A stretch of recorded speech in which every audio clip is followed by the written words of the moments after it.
In this tutorial, we'll be going over some practice problems from past Math 30-1 Diploma exams. So let's get started. For our first problem here, the graphs of y equals f of x and y equals 3f of x intersect at. Alright, so what we notice here is that to change f of x to 3f of x, we would have to make it 3 times as tall. So each y coordinate gets tripled. So to go from this to 3 times, you'd have something 3 times as tall except for any coordinate that is at 0. So in other words, 3 becomes 9, 1 becomes 3, a half becomes 1 and a half, 1 becomes 3, and 3 becomes 9. But when the y coordinate is 0, you triple that, it's still 0. So in other words, the only point that f of x and 3 times f of x would share is this point, A, because it doesn't move. All the other ones move upward, and there's no other intersection points, so the answer has to be A.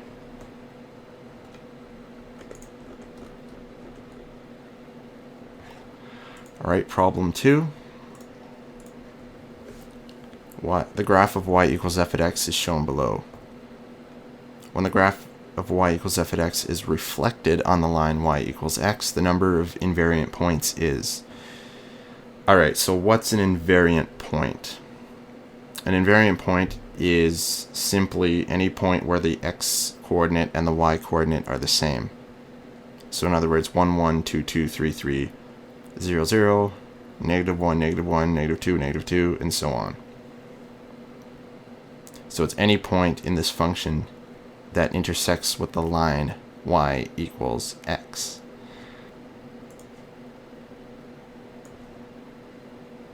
Y equals x.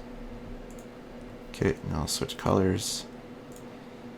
Alright, so here's the intersection point right here. Negative 1, negative 1.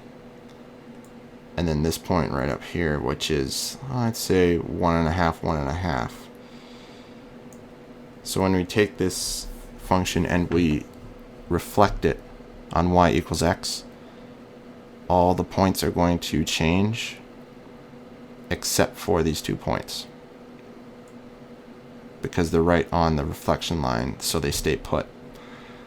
So the answer here, the number of invariant points stays at 2, because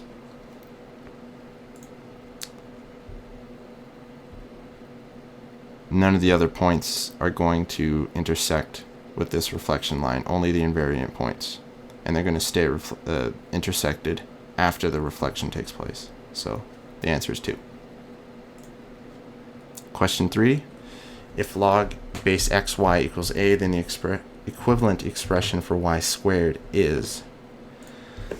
Alright, so let's hammer this out. Log base x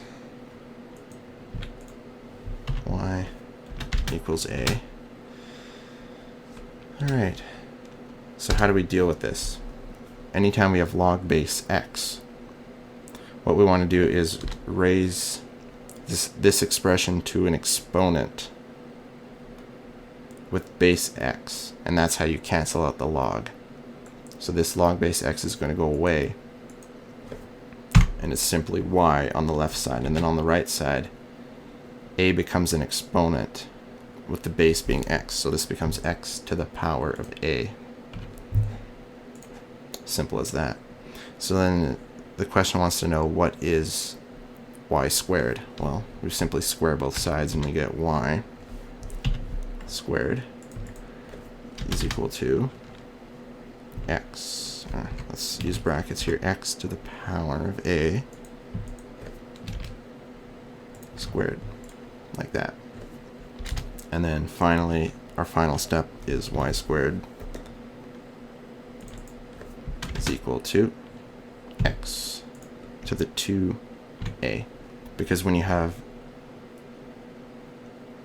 a power and then there's an exponent on the outside, you can just multiply the powers. Or, excuse me, multiply the exponents. That's how it works. So there's your answer. X to the 2a, that's C.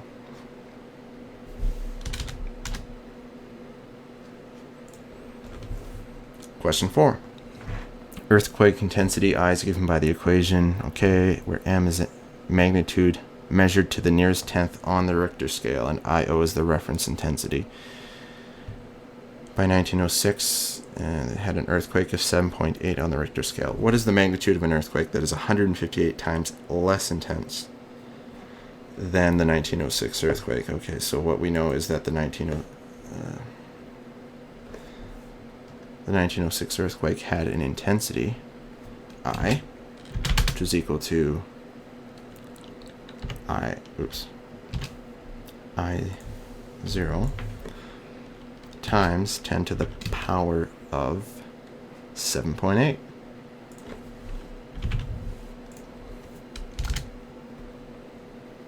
What else do we know? We know that an earthquake that's 158 times less intense is going to have an intensity of I divided by 158. And that's equal to the same I0 times 10 to the power of some unknown Richter scale measurement. And we need to know what M is, so we have to do some solving.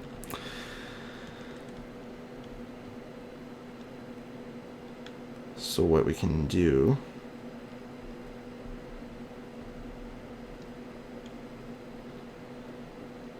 is just swing over the 158. So I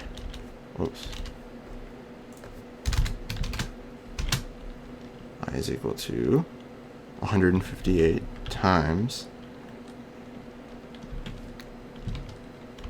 I won't use an X, I'll just use a bracket, I0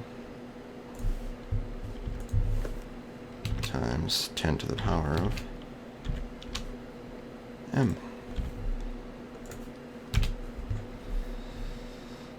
But we also know that's I is also equal to the stuff up here, so we'll substitute that in.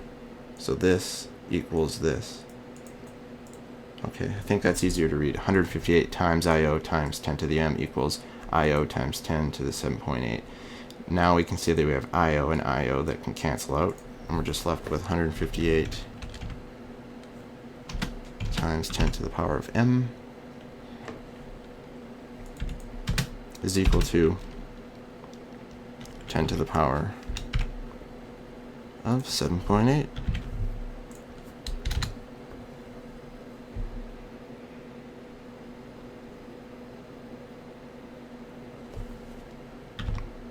And now 10 to the M is equal to, 7.8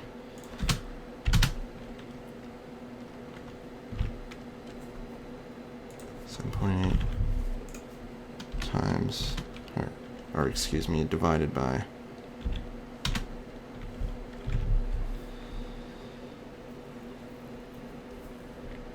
and then finally M simply equal to, and that just, you punch that into a calculator, it becomes a number. There we go, 5.6.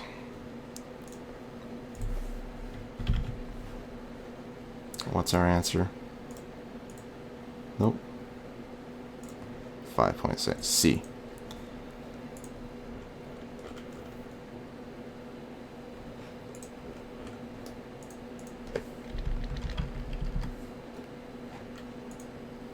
The points K2 and 2 1/3 lie on the partial graph of y equals log base b of x as shown below. The value of K is... Alright.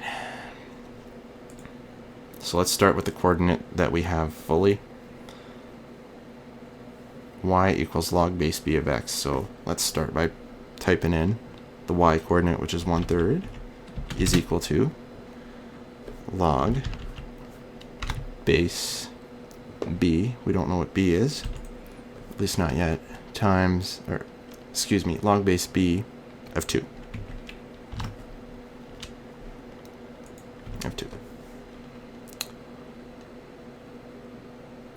And we can figure out b by, again, raising these as exponents to base b.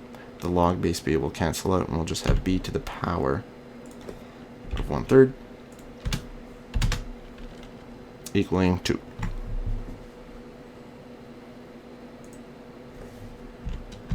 And then to find b, we just raise each side to the power of 3.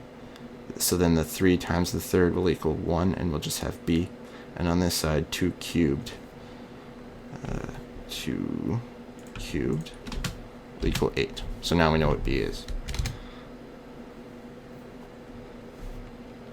Now we can find that x coordinate that we're looking for. So this time, y, the new y coordinate is 2 equals log base 8, which we found out, of k. Okay.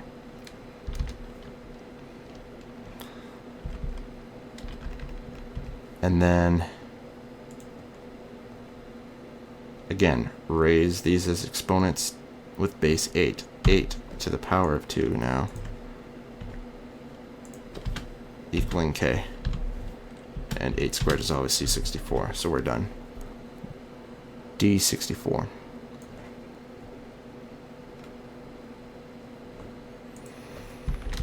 Alright, moving right along here. Numerical response if log base 5 of x minus log base 5 of x minus 2 equals 3, then the value of x to the nearest hundredth is. Whenever the logs are the same and they're subtracting,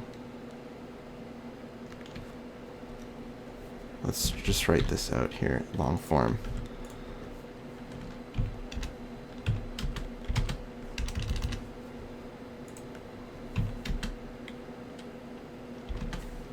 Okay, so let's, well, maybe we'll leave it like that. Log base 5 of x minus 2 equals 3. Alright, so we have two separate logs, this log and this log. And it's a subtraction of two logs. So what we're allowed to do is combine them and divide the inside, like the inside terms of the logs. So what this would become is log base 5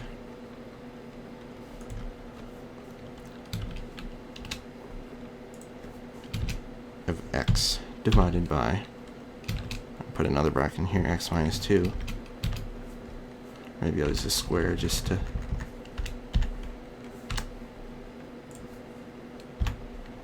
so it's clear. Oh my goodness. Yeah, log base 5 of this x divided by x minus 2. So in other words, I just took that and I rewrote it as that.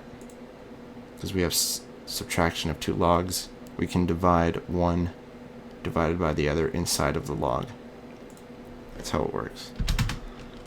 Equals 3. And now to get rid of this log, we raise each side as an exponent with base 5.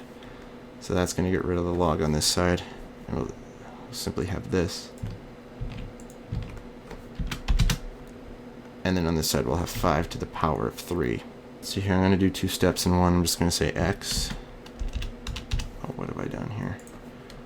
I'm going to say x is equal to, multiply both sides by x minus 2, so we have x minus 2 times, so x equals x minus 2 times 125. And from now on, I'm not going to use x as a multiplying symbol because that would create confusion. X is just the variable, right? So I'm just going to put a space and put 125. And we'll understand that that means multiplication. So now we have to do some algebra. X equals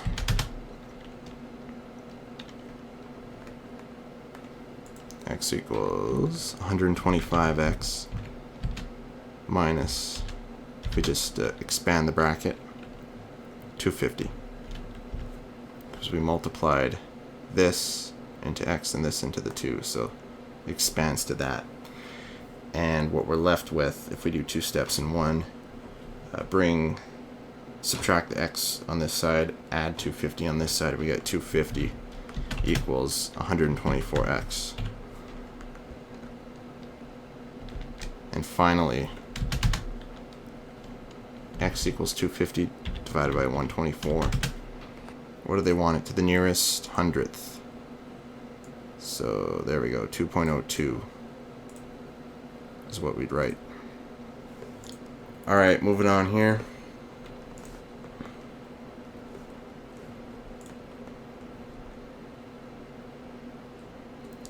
Alright, so we have a graph here. We need to figure some things out about it.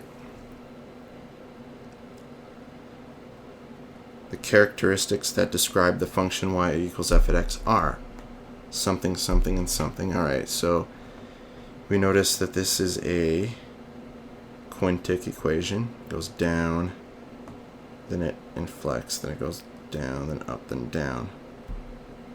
Alright, so we need to either pick 1 or 2 as an equation that fits this graph. Right away we notice that when x is equal to 0, y is not equal to 0. So therefore x cannot be one of the zeros. In other words, x cannot be a term just sitting by itself like this. Because if this was the equation, then the graph would pass through 0, 0. So by process of elimination, we know that the first one has to be the form of the equation. So there's that. The sign of A. Well, the graph starts out by decreasing, and then it ends by decreasing. So we know it has to be negative. The sign of A. A just being the coefficient at the front of the equation. Or excuse me, the front of the expression here. The rule is if the function both starts and ends negative, then it has to be a negative. Or excuse me, if it starts and ends going decreasing, then it's a negative coefficient. If it starts and ends going upward, increasing, then it's a positive coefficient. But in this case we have a negative one. So far we have 1, 4, and what's the last one? The values of b and c. Alright, so we know that b is the 0 that is on this positive side of x. Why? Because it's a parabola. And whenever we have an expression that's a square, it cannot create a flat, right, there's actually three. There's 3 spots where the graph goes flat. And that, you cannot have you cannot have a flat point that does this from an even number exponent. Even number exponents can only make loops like this. It cannot flatten out and then keep going negative. That's how we know that the cube power is over here. In other words, when x is equal to c, y is equal to 0, but it's over here. This is c. And b is over here because it's the even number exponent, which can only do one thing, which is make a curve like this. It cannot go flat and then continue in its same direction. Only odd number exponents can do that.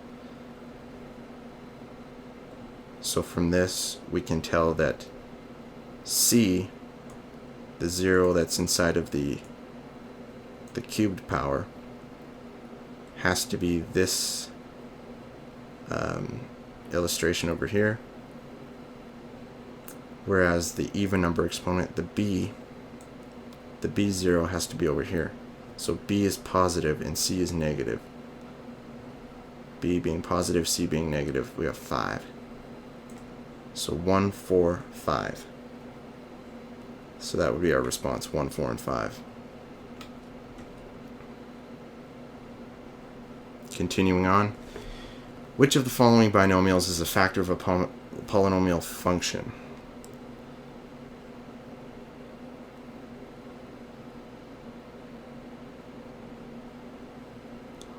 Alright, so what they're basically asking here is which one of these can be factored out of this big polynomial.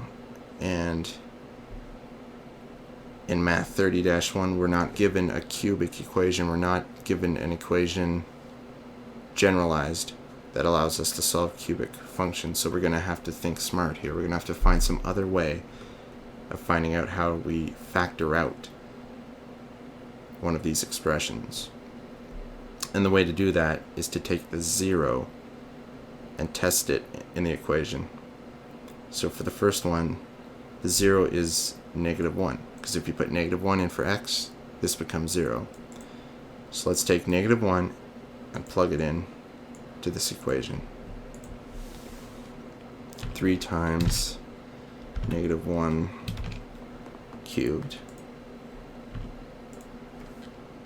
plus 8 x squared. Oh, not x. We're plugging in the -1 squared minus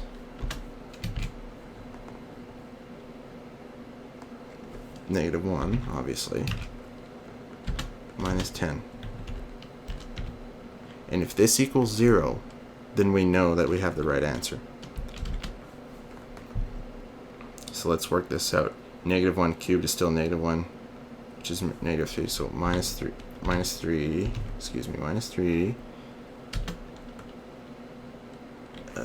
-1 squared is 1, so it's plus 8. -3 plus 8 minus 1, so that's plus 1 minus 10. That's not giving us 0, is it?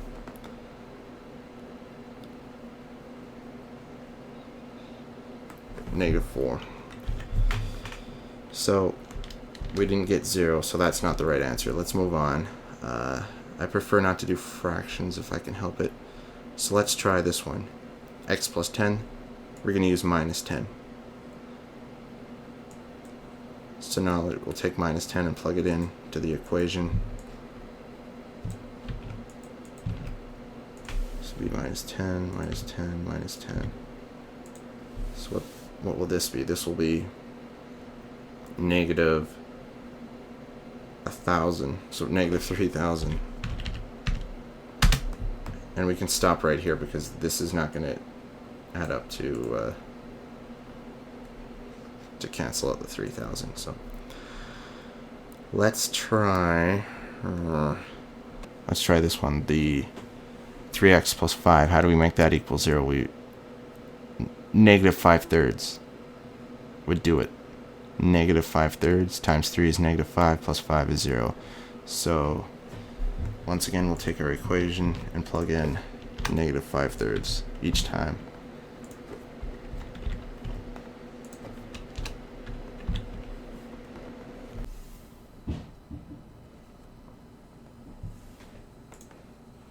Alright, and when we expand this out, we get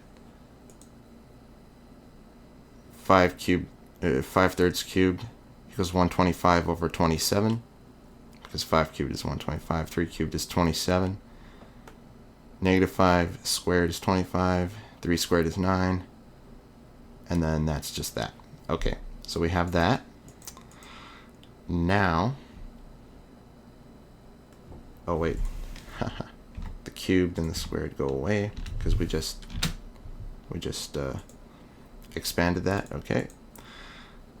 Next step, let's multiply the coefficients. We have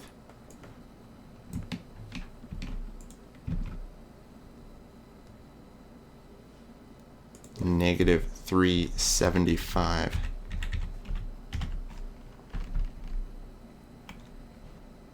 Or wait, no, there's a better way of doing this. 125 because 3 divided by 27 simplifies to 1 over 9. So we'll just divide the 27 by the 3 and make it 9. So that equals that. Over here, we'll just go 200 over 9, because 8 times 25 is 200. And let's make everything under a common denominator. Let's get rid of the minus here. Change that, the 2 minuses, to a plus. To a plus. 5/3 becomes 15 over 9. And then the 10 becomes 90 over 9. So now we can deal with this. Equals. So 200, 200 minus 125 is 75, plus 15 is 90, minus 90, 0. Love it. We found our answer. Our 0 is the negative 5/3, which means our answer is B, 3x plus 5.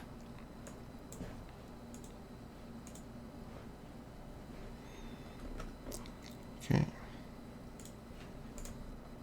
Use the following information to answer the next question. The wiper on the rear window of a particular car moves through an angle of 5/6 pi rad in a single sweep and clears a region that is 16 inches wide in the diagram.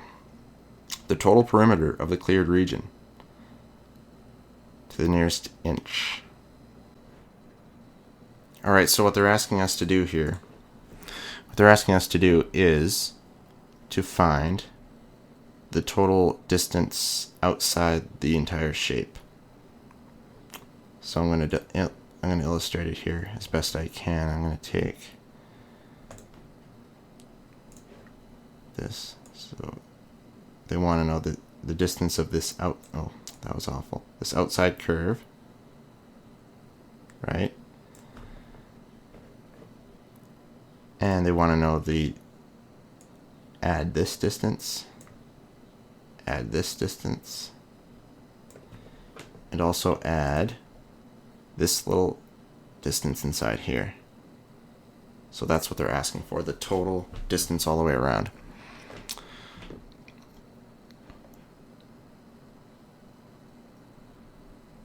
So our first task is to find the distance of the big blue outside sweep. So the circumference of a circle is 2 pi r, but in this case we're only taking a part of a circle. 5/6 pi is the angle.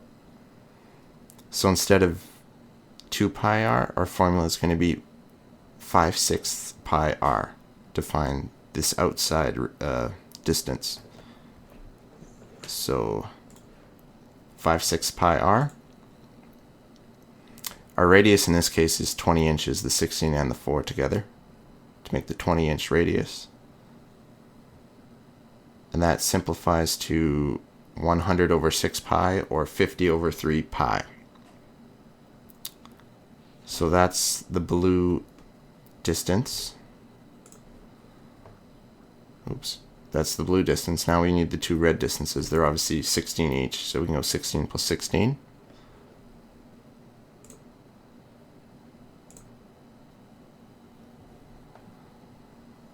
And then once we take this, punch it into the calculator, it gives us 84.36. So right away, we know what the answer is from these 4 choices, because it can't be A, B, or C.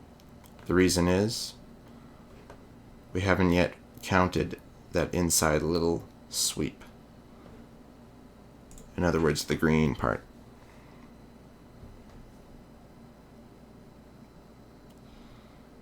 This little green part is going to be 5/6 pi times 4. But we don't even need to calculate that, because we know that's going to be, a number greater than 1, and we already have 84.36. Once you add on some extra distance to that, the answer has to be bigger than 84, which means our only possible answer left is D. So our answer there is D, 95 inches.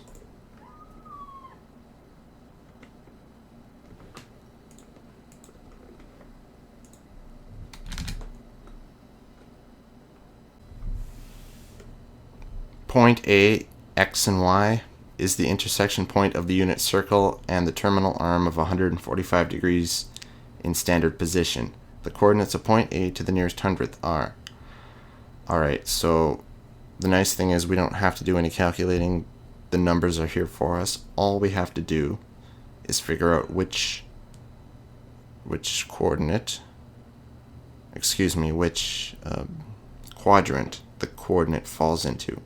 Is it going to be 1, 2, 3, or 4? And a quick look at the unit circle will help us. So 145 degrees, it lands right in here between the 135 and 150. So it's in quadrant 2, where the x coordinate is negative and the y coordinate is positive, because we're going left then up. So negative, positive. Let's remember that, negative, positive. First coordinate negative, second coordinate positive. So we can eliminate it to either A or C. Now we just need to know, is it further than halfway in terms of being flatter, or is it less than halfway and it stays taller? So let's look at the circle again. Whoops, that's not the one. 145 degrees is more than the 135. So we know it's going to be a little bit flatter. So that means the x is going to be a bit further out and the y is going to be a little bit lower. So the x coordinate is negative and it's a little bit farther out, and the y coordinate is positive and it's a little bit flatter, a little bit smaller. So a big negative and a small positive. A big negative and a small positive, that's C. The 0.82 is further out and the 0.57 is flatter than what we would have had for A. So our answer is C.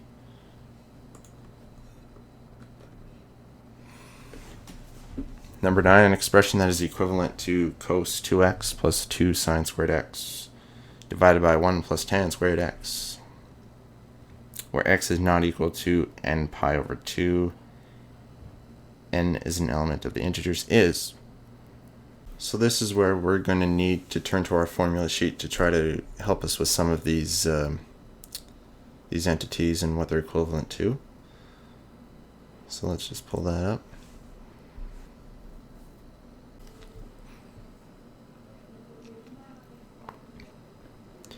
So what we're going to do is treat the numerator and denominator separately. We're going to deal with them separately. So let's start here. Cos 2x plus 2 sine 2 sine squared x.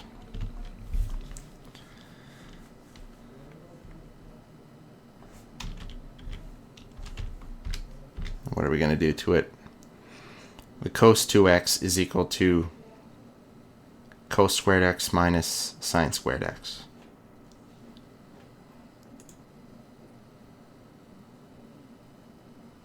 Yes.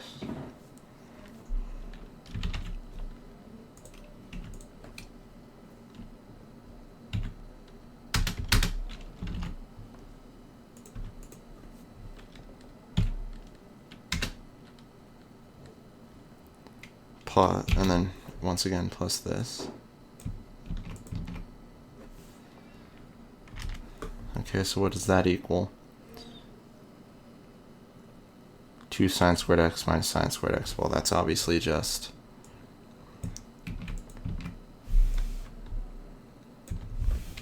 cos squared x plus sine squared x. But this also equals something, just 1.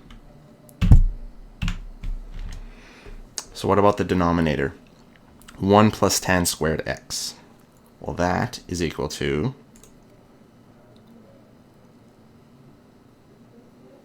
secant squared x, which is the same as 1 over sine squared x.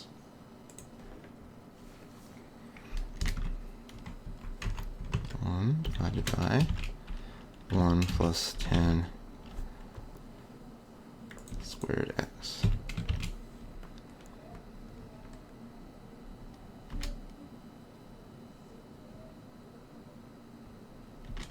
Which is just 1 over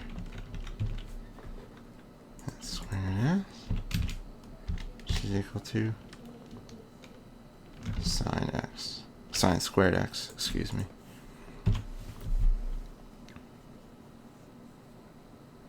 Alright, so we just multiply the two, the 1, which is the numerator, and then the sine squared x, which is the other part of the expression, and the answer is just sine squared x. So B.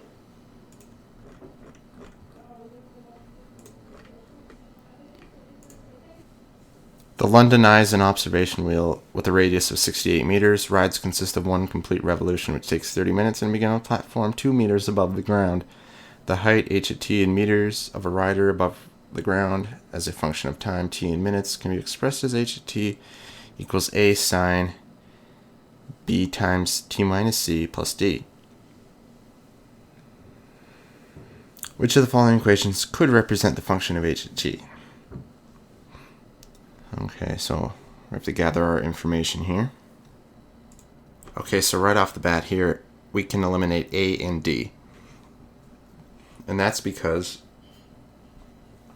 neither A nor D take into account that the ride can never go lower than 2 meters in height. And what we notice about the first equation, A, is that this sine, the sine of all this stuff in the bracket, will eventually, at some point in the curve, output a minus 1. So that 68 times negative 1 is minus 68 plus 68 equals 0. And the height can't go that low, so it's not A.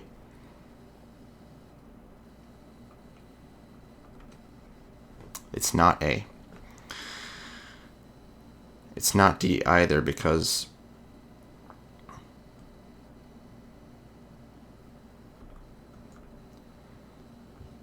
the maximum height of the ride, radius of 68, so the maximum height here is going to be 138, excuse me. Yeah, 136 plus 2, so it's 138 is the max height.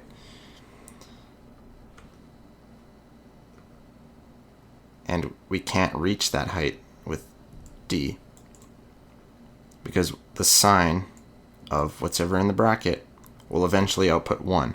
And then 1 times 34 is 34, plus 68 gives us 102, which is nowhere near the 138 maximum height that we need. So A is out and D is out.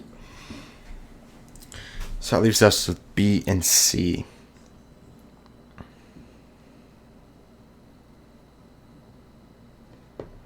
And for the same reason, C is also out, because sine will eventually output 1. 1 times 34 is 34, plus 70 is 104.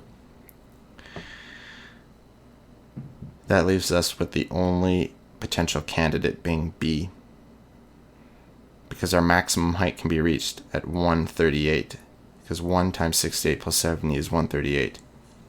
Negative 1 times 68 is negative 68 plus 70 is 2. So that gives us the whole scope of the height. The lowest height and the highest height and everything in between. B is the only one that gives us that scope. So B is our answer.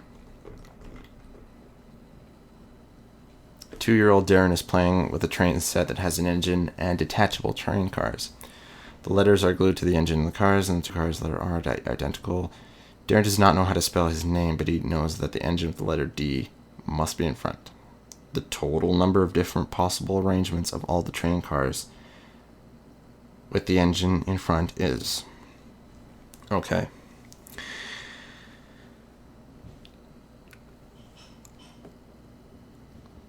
So the D is in front, so we don't have to worry about the D at all, because that's fixed.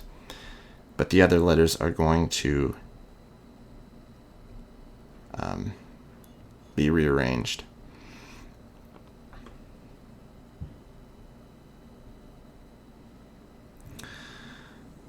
So to use the fundamental counting principle, we start by saying we have 1, 2, 3, 4, 5 letters that have to be arranged. So that's 5 factorial. We'll start with that, 5 factorial. And we know that 2 of the letters are the same. So whether we have the first R before the second R or the second R before the first R, when we switch them around, it's the same combination. So we don't need to duplicate that. So we have to take that into account. We divide by, there's 2 that are identical, so that's 2 factorial. Punch that into the calculator and you'll get, what's that? 5 times 4 times 3 is 60. Simple as that.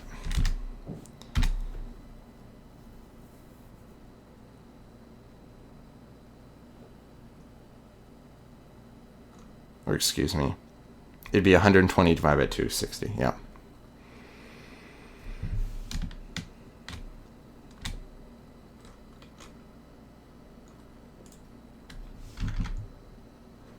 Moving on. The diagram below shows a website seating chart for an aircraft. The seats shaded black have been reserved for the lighter shaded seats are available. And the lighter shaded seats are available. There are 12 seats available at this time. 7 customers are each booking 1 seat, and the number of different ways that they could be assigned the seat is available.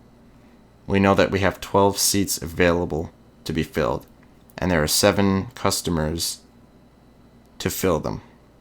1 customer each seat. So of the 12 seats, we're going to choose 7 of them. And then within those 7 seats, the order does matter. And the reason the order matters is because we're being asked for the number of different ways that the seats could be assigned to the customers. So 12 seats, you choose 7, and then the order does matter. Therefore, the answer is 12p7. But another way of talking this through is to say that the first customer has 12 seats to choose from, so that's 12. The next customer there's 11 remaining, so 11 different choices. And the next 10, and then 9, then 8, then 7, then 6.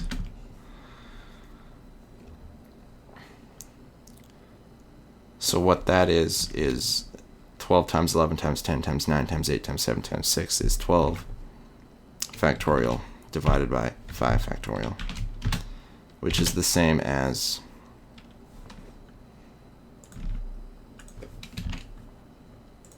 12b7.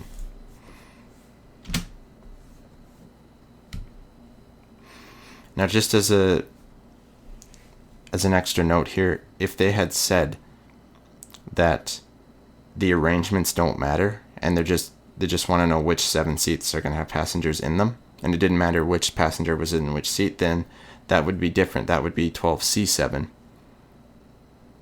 But that's not what they asked us for. They asked us for the number of different arrangements. So that's 12p7. Anyways, on to the next problem. Oh, it's trapped here at the bottom of the screen. Okay.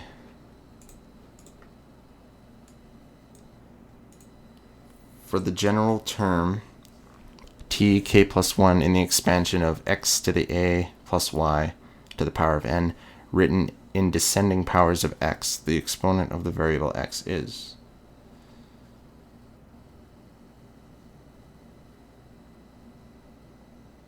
Isn't this one interesting?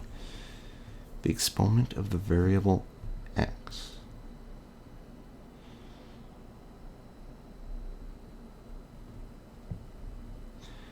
Right, so what would it be for the first term? The first term is just x to the a(n). And the reason it's x to the a(n) is because you have this bracket multiplied by itself n times. So the first term is you take that x to the a, multiply it by x to the a, multiply it by x to the a n different times, and then it's just a multiplication of the exponents x to the a(n). So that's, let's write this, t of 1, oh my goodness,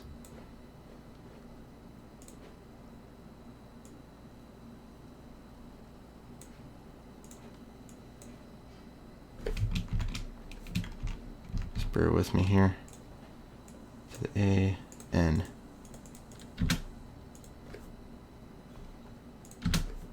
equals, there we go.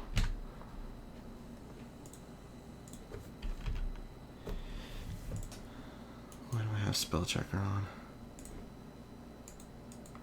Okay, so the first term, t of 1, is equal x to the a(n).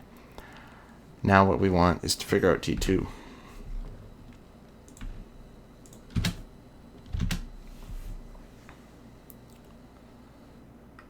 It's going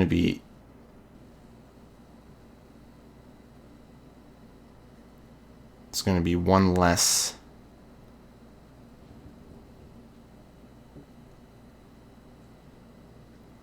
the x term is going to have one less a and one more y. So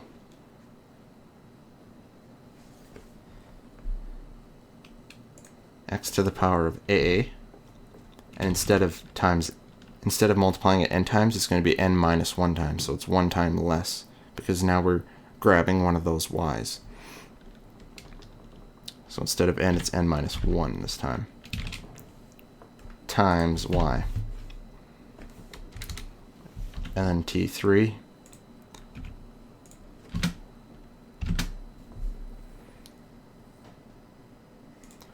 actually, the way it works is there are n different ways that you can grab a single y and multiply it by x to the a of times n minus 1. I know that sounds kind of complicated, but this actually needs an n beside it. And now the third term is going to have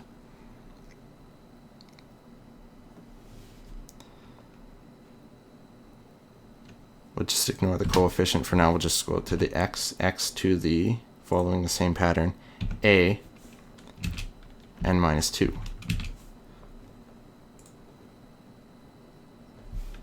Times y squared. And the reason why we have y squared is because now we're looking for all the different times that we took n minus 2 of these x to the a's and 2 y's. And then the coefficient is going to be, just peeking at our formula sheet here, the coefficient is actually n choose k. So for our third term, it would be n choose 2.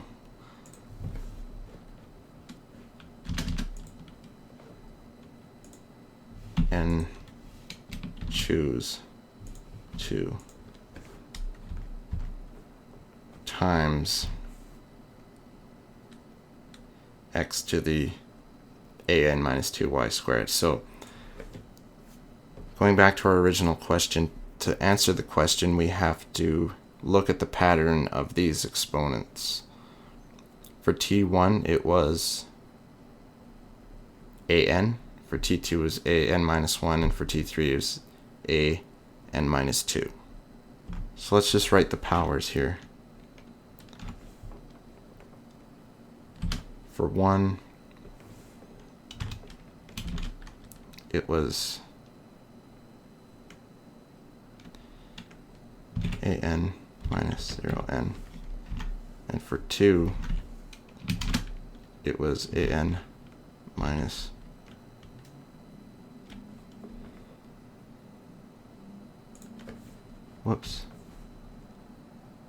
an minus 0n, an minus, or 0a,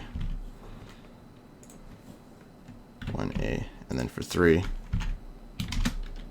an minus 2a. And then fitting in with our 4 choices here, it can't be D because this doesn't contain an A at all, so that's out. It can't be B or C. Well, it can't be C because that doesn't even contain a K.